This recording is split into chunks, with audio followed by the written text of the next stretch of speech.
may na-form ba sa isipan mo about how it is when you'll be a mother, or your ideas about motherhood and raising kids? Nagkaroon ka ba ng takeaway as a result? Well, I realized also how hard it is to be a guardian. Not dahil ako po dito, ako yung part na pinipiling maging nanay. Doon sa spectrum, ako yung pinipiling maging nanay. Kasi tita po talaga ako ni Mujike. But I was given the task of being her guardian.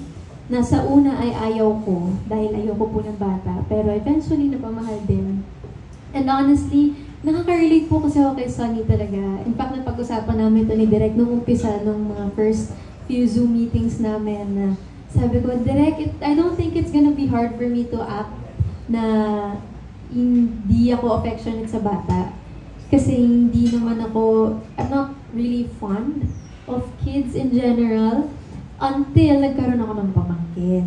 Dalawa na po yung pamangkin ko. And honestly, they changed my life. Pero sila lang talaga yung batang gusto ko. Sila lang yung batang favorite ko. Pero after working with Ryrie, sabi ko, cute naman pala sila. Okay naman din pala. Parang they're fun to be with. And she's so mature for her age. So mature. Kulang na lang po mag-heart to heart na kami. 6. 6 na. 6. Para na po kaming nagtotropahan sa set. Ang saya niyang kasama. And yun, actually takeaway, sabi ko, it's so hard to be a mother.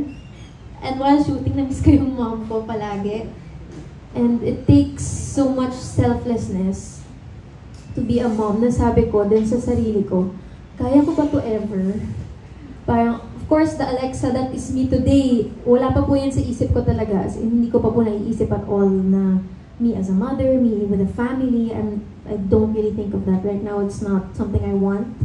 And I want to build a career. I want to become really, really rich and all. And I know that that could be pretty hard if you are supporting a kid.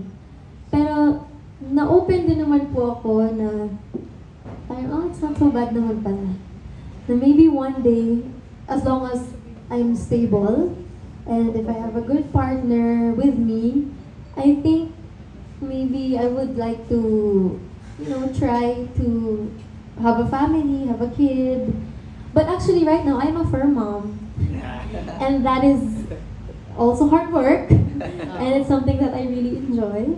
Pero yun po, after shooting this movie, medyo na-open naman ako sa future. For the possibility na maybe in the future. And feeling ko mas naging mabuting tita rin ako after shooting this movie. Kasi mas naintindihan ko yung mga bata, kung paano sila alagaan, paano sila kausapin, how to be a better guardian. So, yeah. So, follow-up question na. So, can we assume na